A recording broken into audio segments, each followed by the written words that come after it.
In today's video, we're gonna learn how to measurement an object and we'll also learn how to draw a curve with shading in a monochrome. This curve drawing is divided into three easy parts. Part 1 is outline, Part 2 is shading, Part 3 is creating depth. और साथ में बहुत सारा नया चीज़ सीखेंगे like height and width ratio, conical perspective, foreshortening, lost edge, shading and etcetera. पर उससे पहले आप ये जरूर सोच रहे होंगे कि आप कलर पेंसिल क्यों यूज़ करेंगे, आप तो नॉर्मल पेंसिल भी यूज़ कर सकते हैं, राइट? ठीक है, इसका आंसर ये है, जब हम कलर पेंसिल यूज़ करेंगे तब हम अपना एक एक्स्ट्रा डिफ़िकल्टी लेवल्स ऐड करेंगे। तो उससे फ़ायदा क्या होगा कि हमको जब हम ड्राइंग करते हैं, जब आउटलाइंस बनाते हैं, एक बुरी आदत रहती है कि लाइंस डार्क हो जाए एक बिगिनिंग स्टेज में, तो ये आदत छूट जाएगी। कॉज जब आप लाइंस डार्क करोगे कलर पेंसिल में तो वो इरेज नहीं होगा, सिर्फ लाइट हो सकती है पर इरेज नहीं होगा, तो उसी से वो उसका आदत छूट जाएगी। और साथ में अगर कहीं पे कुछ गलती हो गया, वो गलती को कैसे कवर अप करेंगे मिड प्रोसेस में, वो आपको सीखने को मिल जाएगा।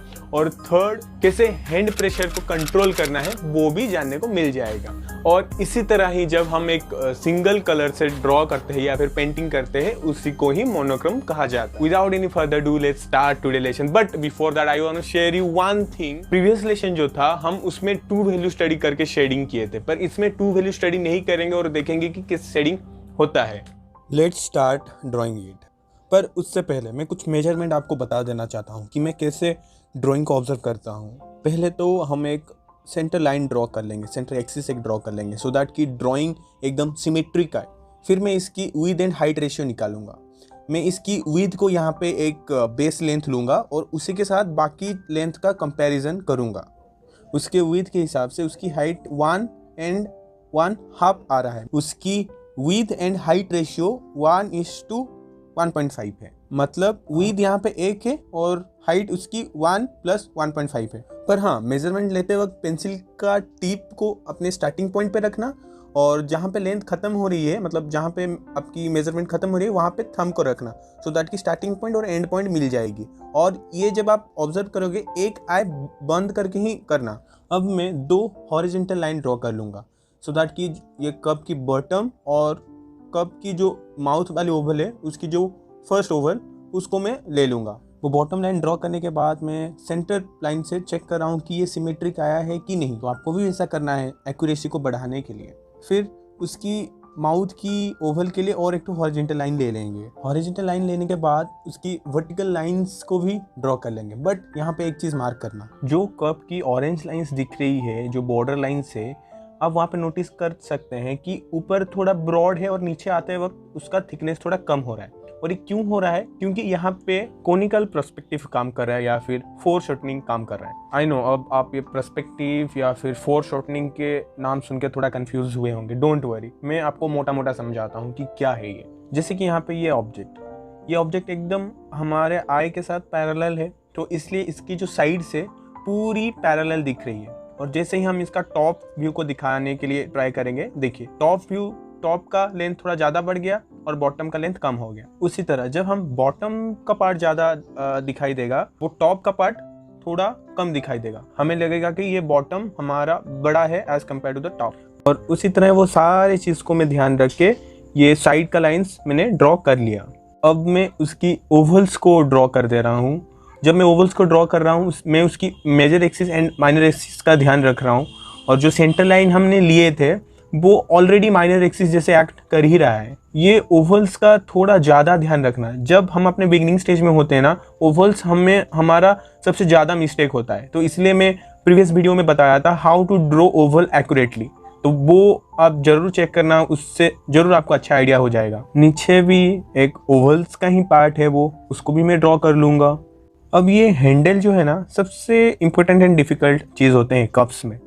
तो इसमें भी ना प्लेन से वो हैंडल का ऊपर प्लेन्स देखिए, मैं उसको एक रेक्टेंगल जैसे ड्रॉ करूँगा और ये एंटायर हैंडल को एक बॉक्सी शेप के अंदर रख के मैं फिर ड्रॉ करूँगा। और ये साइड के लिए और एक तो रेक्टेंगल में ड्रॉ कर रहा हूँ।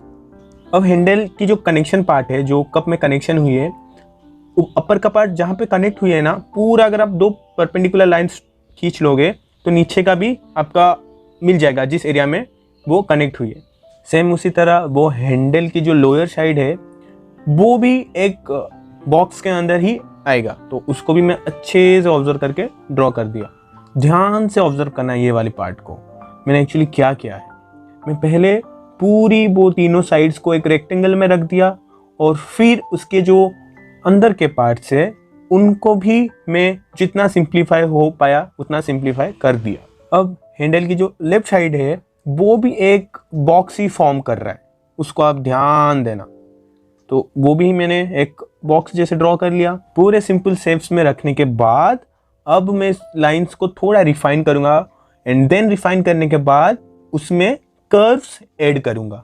अभी आप नोटिस करना, वंस ये सिंपल शेप्स में ब्रेक डाउन हो गया फिर इसमें कर्व्स ऐड करके वो रेफरेंस जैसे स्ट्रक्चर लाना बहुत ईजी हो जाएगा।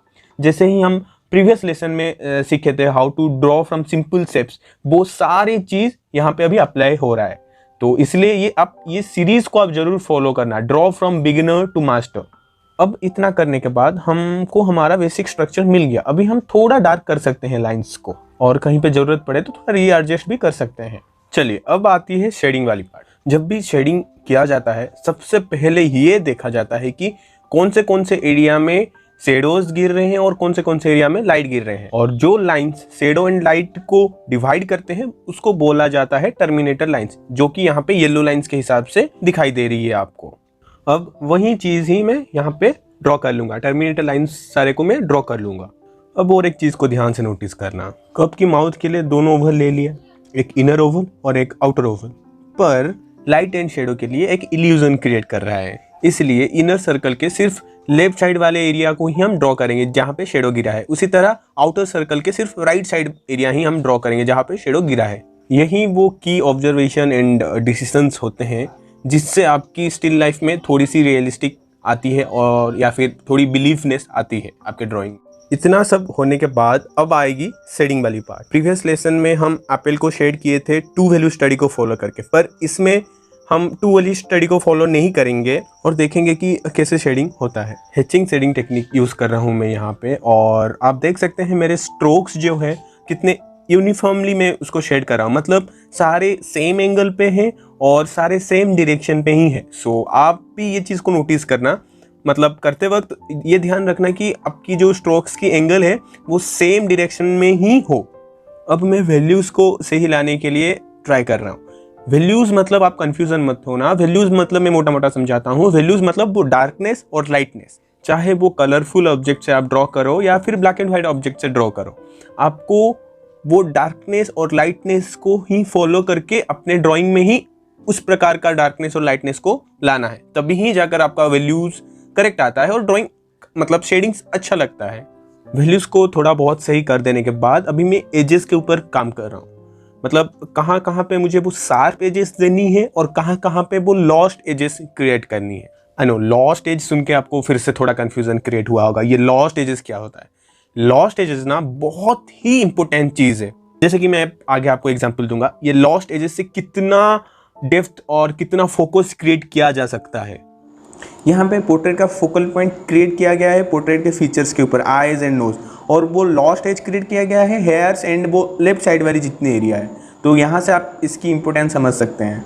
और एक एग्जांपल ये फिगर्स, तो ये लॉस्ट एज वाली टेक्निक ना हर जगह पे यूज़ होती है। उसी तरह ये कप वाले ड्राइंग में मैं तीनों जगह पे लॉस्ट एज क्रिएट किया हूँ। एक तो कप के जो हैंडल है वो हैंडल की जो डाउन पार्ट है वहाँ पे क्रिएट किया हूँ।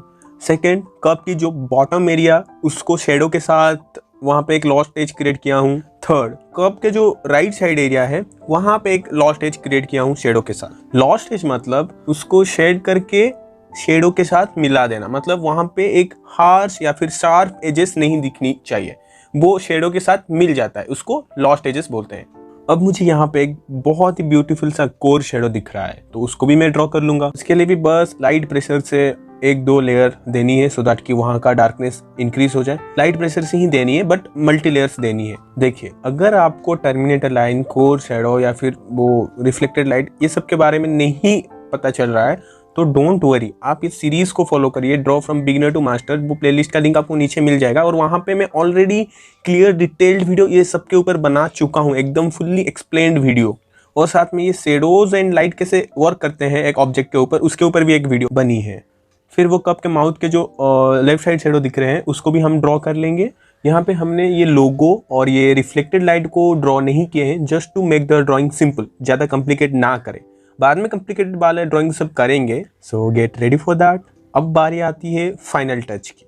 कहाँ पे मुझे थोड़ी सी और डार्क करनी है, कहाँ पे एजेस को मुझे थोड़ी सी शार्प दिखानी है, और कहाँ से मुझे लाइट करनी है। लाइट करने के लिए आप इरेजर यूज़ कर सकते हैं। आप इरेजर में कम्प्लीटली इरेज तो नहीं कर सकते हैं, बट हाँ लाइट थोड़े कर सकते हैं। अब मैं कप के माउथ और हैंडल के एरिया में जहाँ पे लाइट करना था लाइन्स को, वहाँ पे लाइट कर दिया। फिर आप अपने अकॉर्डिंगली थोड़ा एडजस्ट कर सकते हैं। जैसे कि मुझे थोड़ा यहाँ पे डार्कनेस को इंक्रीज करना था, ये मैं डार्कनेस किया, और बाकी चीज़ आप अपने हिसाब से थोड़ा बहुत कर सकते हैं। फिर आपका ड्राइंग हो जाएगा रेडी। मेरे बात को अब ज़रा ध्यान से सुनना। देखिए, मैं एक बहुत इंपॉर्टेंट बात बोलने जा रहा हूँ अभी आपको। जब हम अपने बिगिनिंग स्टेज में होते हैं, हमें ये लगता है कि एक परफेक्ट ड्राइंग बनाना ही हमारा गोल है, और ऐसा लगता है कि जितनी परफेक्ट ड्राइंग उतनी अच्छी artist. But in real life it doesn't work like this way. और ये आपकी भी गलती नहीं है, बिकॉज आप जितने सारे वीडियोस से देख के सीखे हैं उन सभी में ड्राइंग बहुत परफेक्ट होते हैं। तो आपको ये लगता है कि परफेक्ट रिजल्ट निकालना ही आपका मेन गोल है। Then most of the time जब हम अपने बिगिनिंग स्टेज में होते हैं, ड्राइंग परफेक्ट नहीं बनती है, और जिससे हमें डिसअपॉइंटमेंट मिलती है, और जिसे लगता है कि drawing is too difficult for us, ये हमसे होगा ही नहीं। इसलिए आपको कभी भी परफेक्ट ड्राइंग बनाने के पीछे नहीं भागना है। आपको बस इतना ध्यान में रखना है कि आप उसको कैसे बिलीवेबल बना सकते हैं। I am repeating it again, फिर से सुनना इसको ध्यान से। परफेक्ट ड्राइंग बनाने के पीछे नहीं भागना है, ये सोचना है कि हम इसको कैसे बिलीवेबल बना सके। एक छोटा सा एग्जांपल आपके लिए। अब ये एक रेफरेंस है और इसका कुछ ये ड्राइंग्स। आई होप अभी आपको वो बिलीवेबल का कंसेप्ट कुछ समझ में आया होगा। ये कप मैं फिर से ड्रॉ कर सकता था। आई नो मैं जो ड्रॉ किया हूँ उसका हैंडल में थोड़ी गड़बड़ है, but I want to show you कि वो बिलीवेबल का कॉन्सेप्ट क्या है, इसलिए मैं उसको फिर से ड्रॉ करके रिकॉर्ड नहीं किया। बिलीवेबल मतलब अगर कोई रेफरेंस को ना दिखे और आपके ड्राइंग को देखे तो उसको बिलीवेबल लगना चाहिए, उसको सही लगना चाहिए। ऐसा ना हो कि उसको बहुत ही ज़्यादा और लगे और बहुत ही ज़्यादा गलत लगे। पर हाँ, बिलीवेबल का मतलब ये नहीं कि आप जैसे तैसे भी करके हल्के फुल्के में ले लिए ड्राइंग को, उसका मतलब ये नहीं। तभी भी आपको प्रिंसिपल्स, उसके रूल्स, उसके प्रोपोर्शन, उसके मेजरमेंट, उसके एंगल्स, वो सब चेक करके वो सेम प्रोसीजर फॉलो करके जाना है। पर आपको रिजल्ट के बारे में नहीं सोचना है, वो परफेक्ट रिजल्ट के बारे में नहीं सोचना है, आपको प्रोसेस को ध्यान देना है। इसलिए आप बहुत ही बड़े बड़े आर्टिस्ट से सुने होंगे, don't depend upon the result, enjoy the process. Result is just a by product of your work. तो इसका मतलब ये है कि आपको प्रोसेस के ऊपर ज़्यादा फोकस करना चाहिए, रिजल्ट जो आए उसके ऊपर ज़्यादा सोचना नहीं चाहिए। कॉज अगर आप वो प्रोसेस को फॉलो करेंगे, रिजल्ट 1 महीना, 2 महीना, 3 महीना, 4 महीने के बाद वो सही हो ही जाएगा। वो परफेक्शन एक ना एक दिन आ ही जाएगा। इसलिए आप रिजल्ट को दिमाग में नहीं रखना, आप प्रोसेस को दिमाग में रखना। ठीक है, अगर आपको टू व्हील स्टडी से कैसे शेड करना जाना है तो ये लेफ्ट साइड वाली वीडियो देखें, या फिर आपको एक ड्राइंग के बारे में एकदम बिगिनिंग से लेकर एडवांस तक की जाननी है तो राइट साइड वाली प्लेलिस्ट को चेक करें। Stay tuned, keep drawing.